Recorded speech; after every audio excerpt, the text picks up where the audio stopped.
할렐루야. 한 주간 동안도 주님 안에서 평안하셨던 줄로 믿습니다.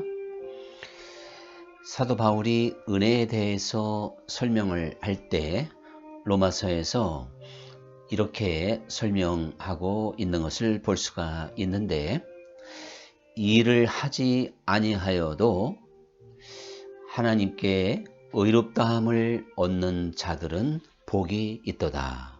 이렇게 시작하고 있습니다. 그러니까 아무런 일을 하지 않았는데도, 또한 사람이 어떠한 공로를 내세우지 않았는데도 하나님께서 그를 의롭다고 해주는 것, 이것이 바로 값없는 하나님의 은혜다. 이렇게 이제 설명을 하게 된 것이죠. 그러한 은혜를 받게 되면 그 불법이 사함을 받고, 그 죄는 가리움을 받고, 그리고 그 죄를 하나님께서 인정하지 않는다고 그랬습니다. 바로 이것이 하나님의 은혜인 것이고, 이러한 은혜를 입는 자들이 복이 있도다. 이렇게 설명을 하게 된 것입니다.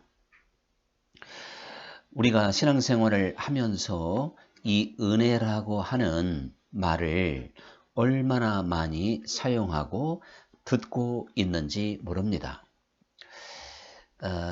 그렇기 때문에 이 은혜가 무엇을 말하는지, 또한 이것을 정확하게 우리가 알지 못하고 신앙생활을 하게 되는 경우도 대단히 많이 있다는 사실이죠.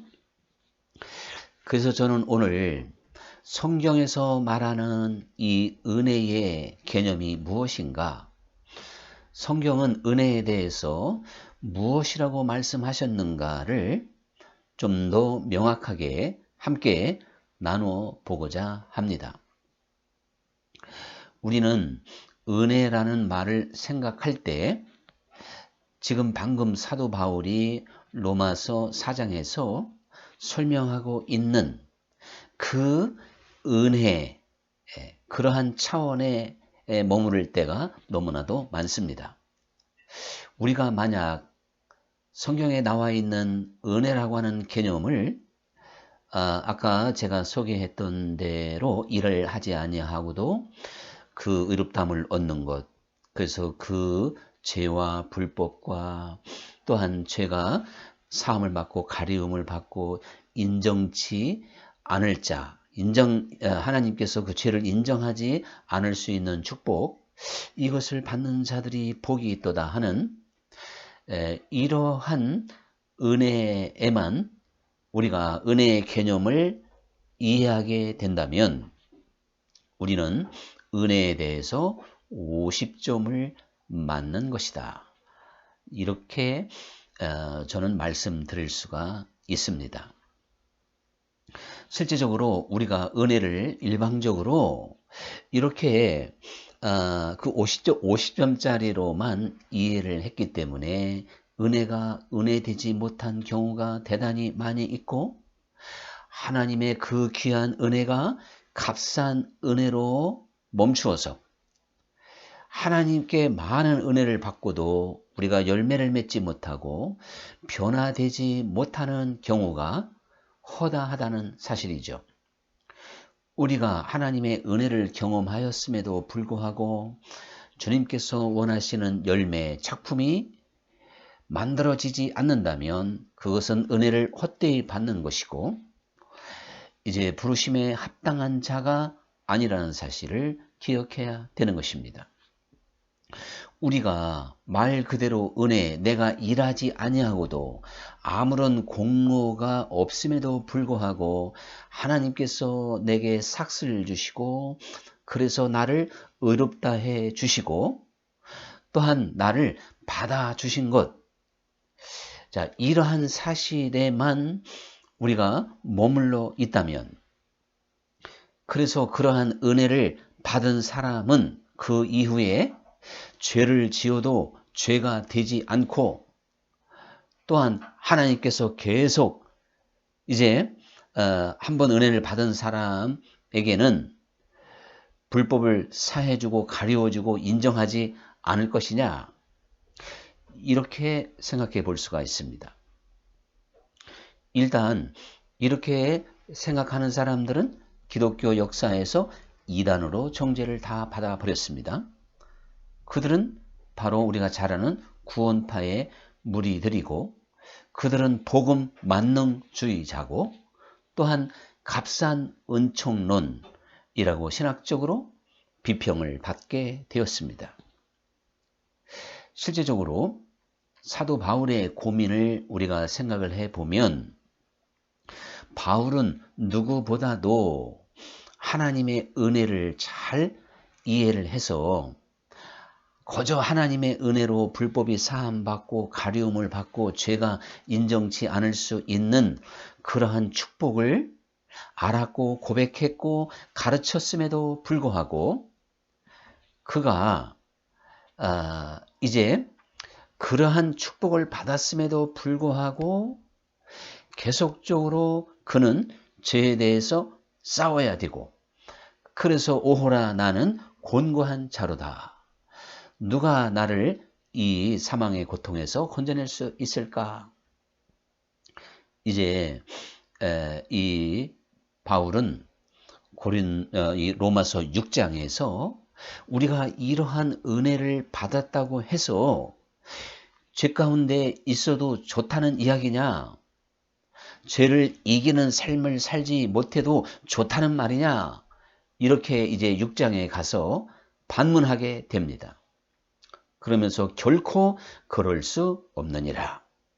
자, 결코 그럴 수 없다는 이야기는 하나님께 의롭다함을 얻은 하나님의 자녀들이 더 이상 죄에게 종노릇하지 아니하고 죄에게 끌려가지 않은, 즉 죄를 이기는 삶을 살아야 될 텐데, 주님께 의롭다함을 얻어서 성결함을 얻고 하나님의 자녀가 된 자기 자신을 들여다봐도 여전히 죄와 싸워야 되는 것이고, 그 마음으로는 하나님의 법을 간절히 순종하며 살기를 원하지만 타락한 육체의 그 체질과 본성은 날마다 그를 괴롭히게 되었던 것이죠.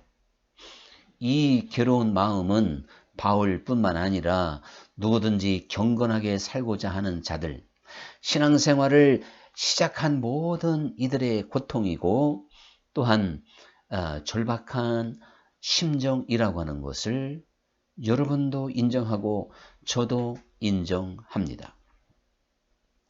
우리가 의롭다함을 얻고 그 다음에 내 마음대로 또 죄를 짓고 불법을 행해도 하나님이 그걸 계속 인정하지 않는 것이 복음이라면 괴로워할 이유도 없는 것이죠. 사도 바울은 의롭다함을 얻은 하나님의 자녀들에게 로마서 8장을 통해서 뭐라고 말하고 있습니까? 너희가 육신에게 져서 육신대로 살면 정녕 죽을 것이로되 영으로서 몸의 행실을 죽이면 살리라. 이렇게 말하고 있지 않습니까? 의롭다함을 얻은 하나님의 자녀들에게 하나님이 우리를 값없이 우리의 죄를 인정해 주지 않는 축복을 받은 하나님의 자녀들에게 너희가 죄에게 종노릇하면 결국은 이제 사망에 이를 수밖에 없다는 것입니다. 그래서 누구에게 순종하든지 순종하는 자의 종이 되는 줄 알지 못하느냐? 죄에게 순종하여 죄의 종이 되는 것이고 의에게 순종하여 의의 종이 되느니라. 이렇게 계속 가르치고 있어서 하나님의 자녀들이 분명히 죄에게 순종하지 않는 삶, 그래서 죄로부터 승리하는 삶, 하나님의 그 뜻에 순종하는 그러한 삶을 살아야 된다고 하는 것은 명백한 진리이고, 그 누구에게 물어봐도 이렇게 대답할 수밖에 없는 것입니다. 그러나 이렇게 우리가 대답하지 않는다고 하는 것은 한번 의롭다함을 얻은 사람은 무슨 죄를 지어도 좋다고 하는 구원파의 교리가 되기 때문에 사실 하나님의 진리와는 상관이 없는 값싼 복음주의자에 불과하다는 것을 우리는 알게 되는 것이거든요.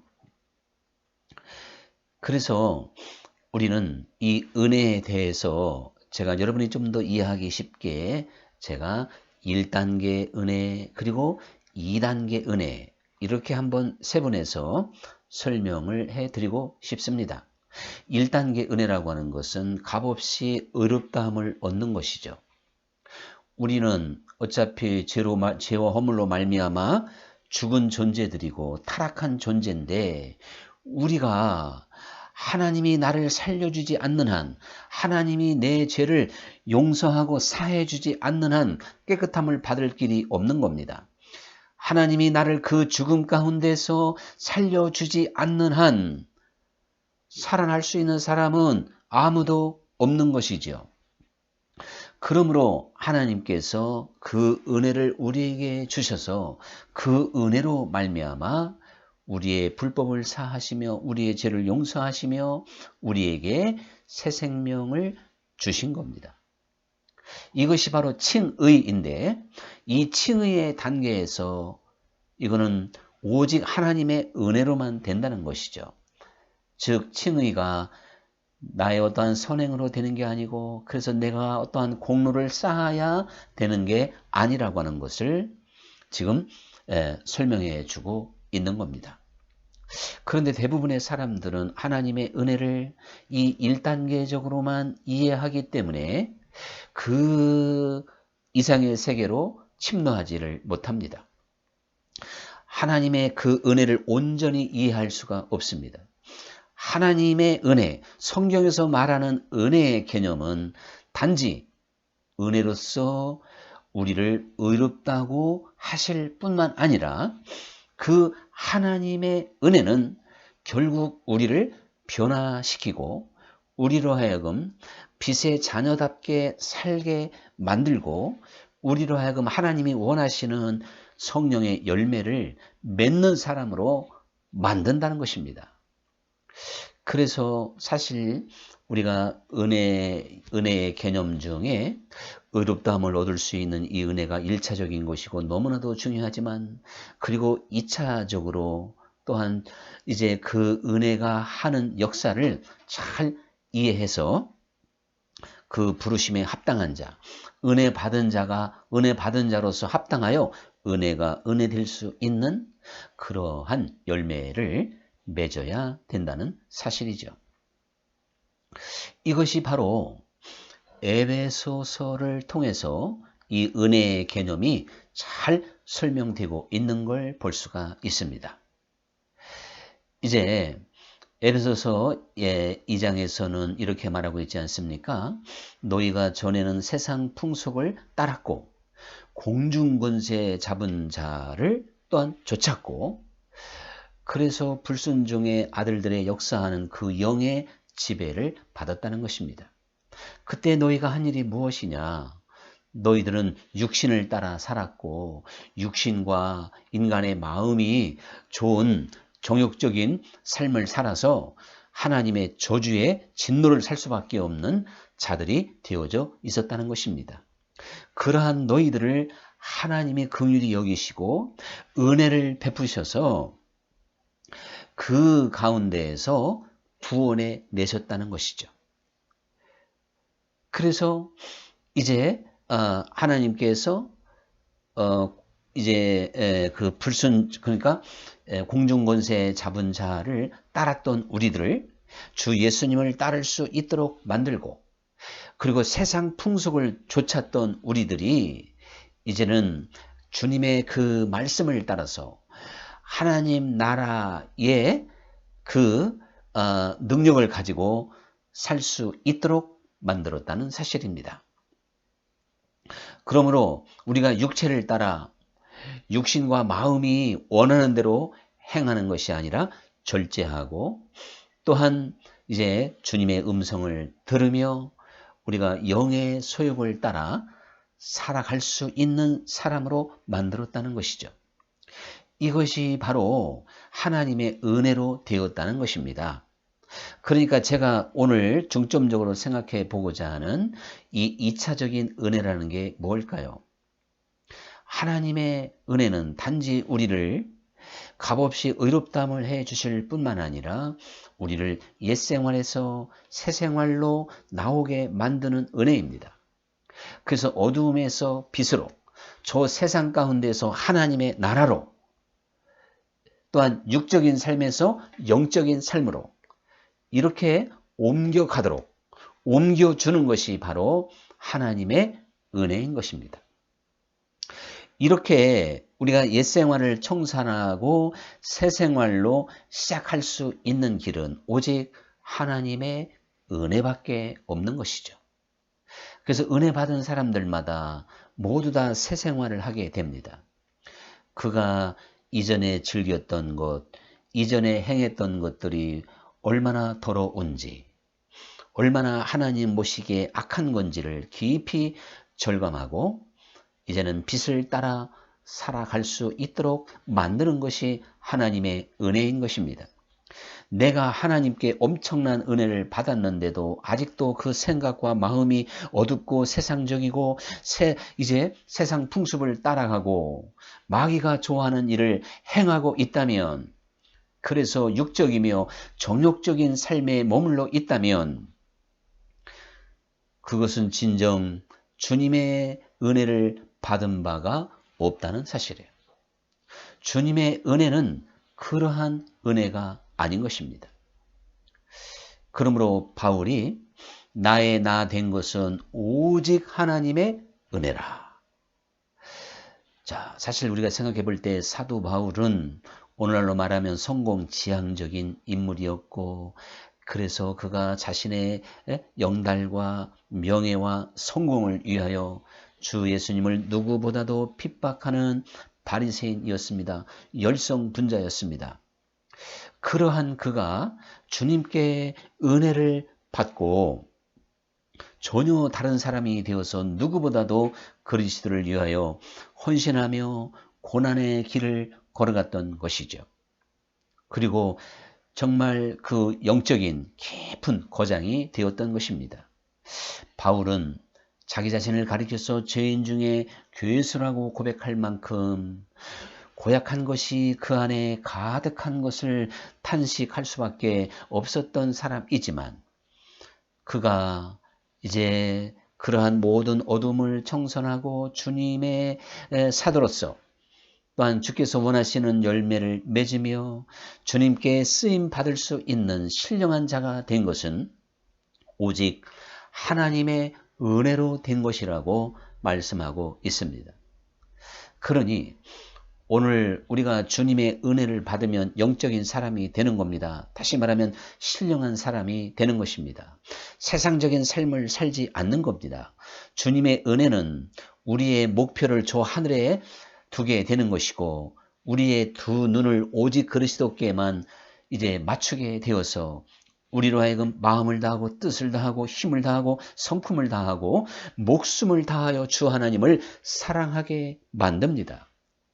그와 함께 이웃에 대한 사랑도 열성 또한 이제 열심을 내게 되는 것이죠. 그리고 그 이웃을 마침내 자기 몸처럼 사랑해야 된다고 하는 그 하나님의 원하심을 향하여 줄기차게 달려가게 되는 것입니다. 이렇게 만드는 것이 바로 하나님의 은혜입니다. 여러분은 어떤 은혜를 받았습니까? 주님이 나를 위해서 죽으셨다. 주님이 나를 구원하셨다.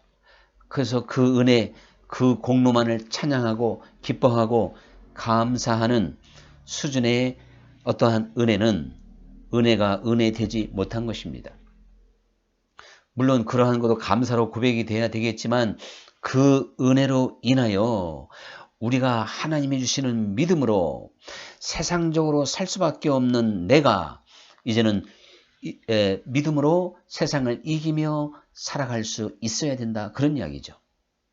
세속적이고 정욕적인 삶을 살 수밖에 없는 내가 신령하고도 거룩하며 그리고 사랑의 삶을 살 수 있는 사람이 되어야 됩니다. 이것이 하나님의 은혜인 것입니다. 프란시스코의 제자가 어느 날 꿈을 꾸게 됐는데 그의 스승인 프란시스코가 저 하늘에서 그 누구보다도 큰 상을 받고 큰 자가 되어져 있었습니다.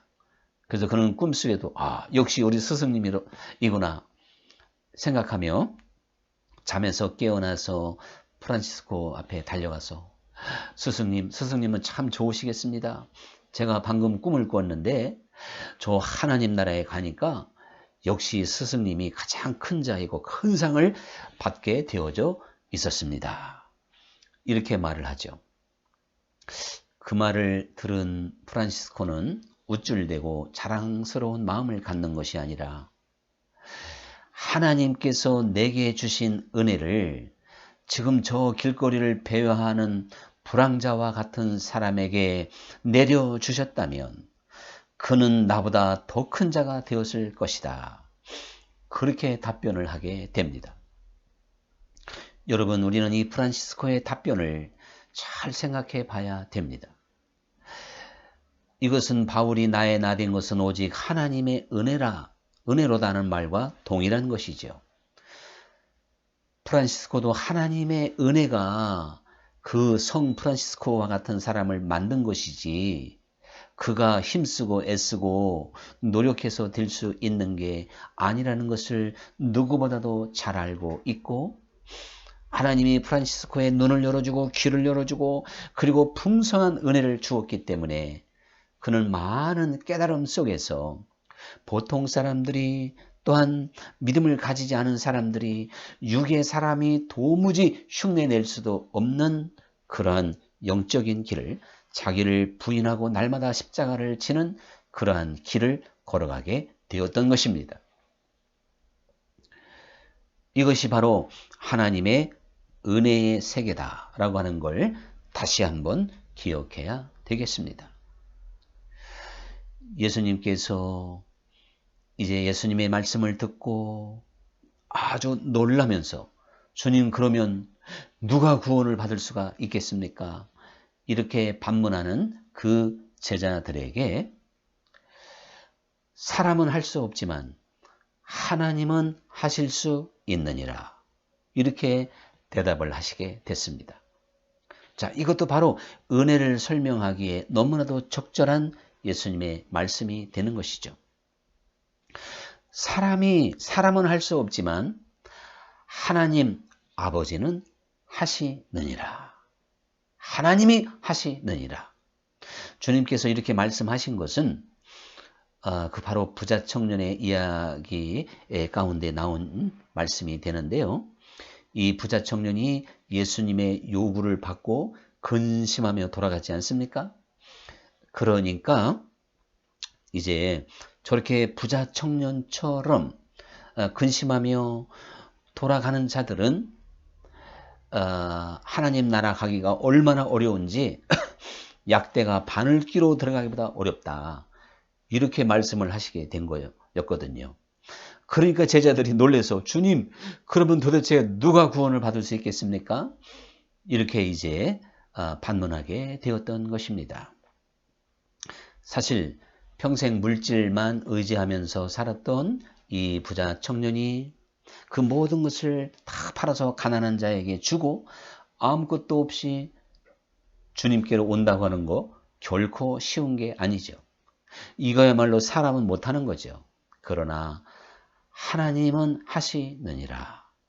이렇게 말씀을 하시는데 바로 이 하나님의 하시는 일이 은혜로 하시는 거죠. 이 부자 청년은 바로 우리 모든 사람들의 이야기가 된다고 그랬는데 우리 한 사람 한 사람에게 우리 힘으로 능으로 할 수 없는 그 예수님의 그 어떠한 도전이 있는 겁니다. 주님의 말씀은 우리 힘으로 능으로 도저히 안 됩니다. 그래서 근심하며 떠나갈 수밖에 없는 건데 그러나 하나님은 하시느니라. 그래서 예수님의 제자들이 했고 그리고 초대교회부터 지금까지 수많은 사람들이 주 예수님 이름 앞에 자기를 십자가에 못 박고 날마다 자기를 자기를 부인하고 날마다 자기 십자가를 지며 주님의 뒤를 따라가고 있는 것입니다. 우리가 바로 그 대열에 반드시 들어야 되는 것이고, 그렇게 할 수 있는 길이 오직 하나님의 은혜로만 가능하다 하는 사실을 우리는 다시 한번 깨달아야 되겠습니다. 그래서 하나님께서 우리를 저 세상 가운데에 있던 우리들, 그래서 이 구원론의 가장 이제 그 설명이 잘 되어져 있는 책이 바로 에베소서라고 말할 수 있습니다. 이 에베소서가 바로 성경이 말하는 전체적인 구원이라는 게 뭐냐? 구원에 대해요. 아주 적절하게 잘 설명하고 있는 걸 볼 수가 있는데, 성서적인 구원이라고 하는 말은 내가 예수님을 믿어서 이제 천국 가게 됐다, 그것을 말하고 있는 게 아닙니다. 그것은 결과적인 이야기죠. 그 결과가 나타나기 이전에 바로 지금 구원받은 삶이 있어야 된다는 것입니다. 그래서 구원은 내가 이 세상에서 육적으로 살고 정욕적으로 살고 공중권세 잡은 자를 따라가고 육적인 삶을 살았는데, 예수님의 그 공로를 믿어서 그냥 값없이 하나님 나라로 가게 됐다, 그것을 말씀하고 있는 게 아니라는 사실이죠. 그렇게 될 수 있는 겁니까? 그렇다면 바로 그게 바로 말씀대로 구원파의 교리가 되는 것이고, 값싼 복음주의자가 되는 것이라고 이미 말씀을 드렸던 것이죠. 그래서 에베소서 기자가 말하는 구원은, 너희가 이전에는 세상 풍속을 따르고 공중권세 잡은 자를 따라가고, 또한 이제 그 공중권세 잡은 자에게 순종함으로 그래서 정욕적이고 그리고 세속적인 그러한 네 육체의 본성을 따라 살았지만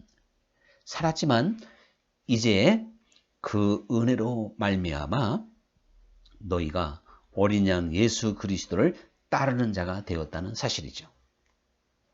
이제 주님 말씀에 순종하는 자가 되었도다. 이것이 바로 너희를 그 가운데서 건져낸 것은 그 안에서 행하게 하려 함이라. 그래서 성령 안에 행하고 주님 안에서 행하는 것을 바로 선을 행하게 하려 함이라, 이렇게 설명하고 있는 걸 볼 수가 있습니다. 그래서 이 에베소서의 구원 사상은 말씀드린 대로 옛 생활에서 새 생활로, 어둠에서 빛으로, 육신적인 삶에서 영적인 삶으로 옮겨오는 것, 저 세상에서 하나님 나라로 바로 이게 부름받고 옮겨오는 것이 바로 구원이다. 근데 이것이 하나님의 은혜로 되는 것이지 우리 인간의 힘으로 능으로 될 수 없다는 것을 우리에게 가르쳐주고 있습니다. 사실 하나님의 은혜가 우리가 할 수 없는 놀라운 일들을 이루게 되고 또한 열매를 맺게 된다는 사실이죠. 그래서 히브리서 기자는 우리에게 이렇게 6장에서 말씀을 들려주고 있습니다. 땅이 자주 내리는 비를 흡수하여 이제 밭가는 자들에게 합당한 채소를 내면 하나님께 복을 받겠지만, 가시와 엉겅퀴를 내면 저주함에 가까워 마지막은 불사름이 되느니라. 이렇게 이제 설명해 주고 있습니다. 저 하늘에서 내리는 비도 땅에 떨어지게 되면 싹을 틔우게 되고, 거기에서 싹이 나오고 줄기가 나고 꽃이 피고 그리고 열매를 맺게 됩니다. 아무리 가물어 메말라서 시들어 가는 이 세상이 단비와 함께 소생하게 되고 푸르러지게 되고 풍성해지는 것을 우리는 잘 알고 있습니다. 바로 히브리서 기자가 강조하고 있는 게 바로 이런 것이거든요. 저 하늘의 비도 천지 만물을 이렇게 바꾸는데 하늘로부터 오는 은혜, 하나님의 은혜가 우리를 새 사람 만들지 못하느냐? 영적인 사람으로 만들지를 못하겠느냐? 믿음의 사람으로 만들지를 못하겠느냐? 지금 이렇게 묻고 있는 것입니다. 그래서 이제 그 비를 흡수한 땅에서 밭가는 자들이 기뻐하는 채소와 열매를 맺으면 복을 받는 것이지만 가시와 엉겅퀴를 내게 된다면 불사람이 된다는 거 아니에요. 그래서 세례 요한과 예수님도 이제 열매 맺지 않는 나무마다 찍혀서 불에 던지우리라 이렇게 말씀하고 있는데, 결국 하나님이 우리를 부르신 것은 부르심에 합당한 자가 되어 하나님의 일에 함께 동참하게 되고 선한 일에 열심을 내는 하나님의 친백성이 되게 하려 함이라 하신 말씀 그대로 우리가 선한 열매를 맺을 수 있는 그러한 삶으로 살아가게 하시기 위하여 우리를 불렀다는 것입니다. 또한 우리를 구원해 내셨다는 것입니다. 주님께서 선을 행한 자에게는 선한 것으로, 마지막 날에 악을 행한 자에게는 악한 것으로 갚아주겠다. 그래서 그러한 말씀을 하시게 됩니다. 하나님의 은혜의 사람들은 선에 속한 것입니다. 그의 말과 생각과 그의 삶이 선으로 가득 찰 수밖에 없습니다. 이것이 믿음의 원리고 이것이 구원받은 자의 삶입니다. 하나님의 말씀은 우리에게 이렇게 가르쳐 주셨습니다. 내가 주님의 은혜와 사랑에 아무리 감격하고 주님이 나를 위해서 십자가에서 죽으셨다고 1000번 만번을 외쳐도 그 주님이 나를 세상 가운데서 건져내지 못하셨다면 아직도 나의 주님이 된 것이 아니라는 사실을 기억해야 됩니다. 모든 죄를 끊고 신령한 사람으로 나를 만들지 못했다면 은혜가 은혜되지 못한 것입니다.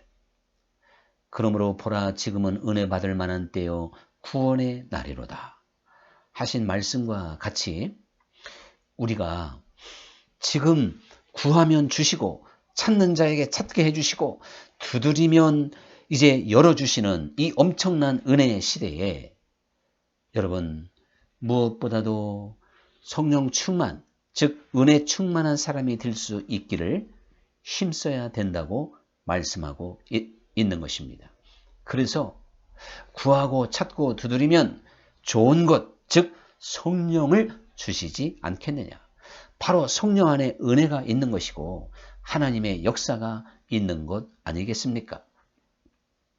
이 세상이 어둡고 또한 환난과 코로나와 참으로 너무나도 이제 각박한 그러한 환난의 세상으로 우리 눈에 비춰지지만 하나님의 은혜는 이 모든 것을 넉넉히 이기며 다스리고 정복할 수가 있습니다.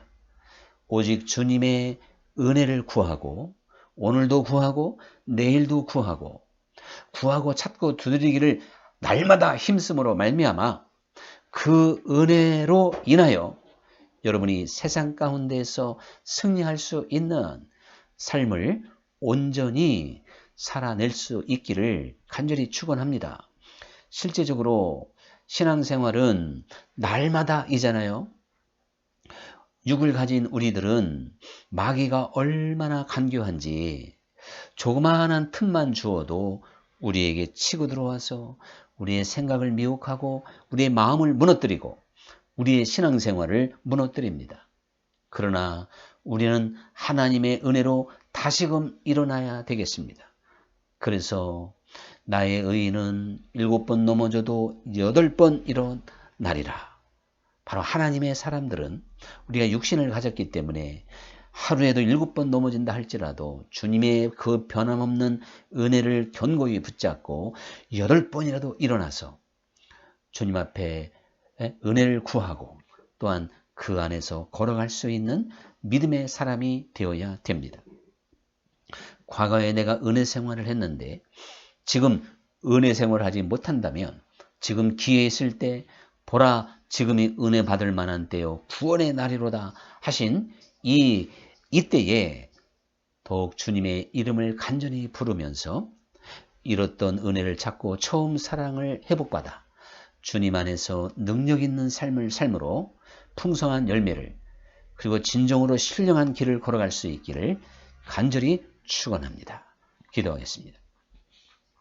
감사하신 아버지 하나님, 오늘 우리가 은혜에 대한 말씀을 생각하게 되었습니다. 우리가 자칫 잘못하면 값싼 은혜, 그리고 나를 의롭다고 해주시는 무조건적인 은혜에만 머물 때가 너무나도 많습니다. 그러나 그러한 이제 하나님의 은혜는 이제 정말 타락했고 육체의 본성에 길들여진 나 자신이지만 나를 십자가에 못 박고 그리스도께 순종할 수 있는 사람으로 만드는 것이 은혜인 줄 믿습니다. 우리 모두가 이러한 은혜가 나를 완전히 사로잡을 수 있도록 날마다 깨어서 기도하는 삶이 되게 하여 주옵소서. 예수님 이름으로 기도하옵나이다. 아멘. 할렐루야. 한 주간도 은혜 가운데 그리고 은혜로 늘 충만하기 위하여 기도하기를 힘쓰는 삶이 될 수 있기를 주님의 이름으로 축원합니다. 감사합니다.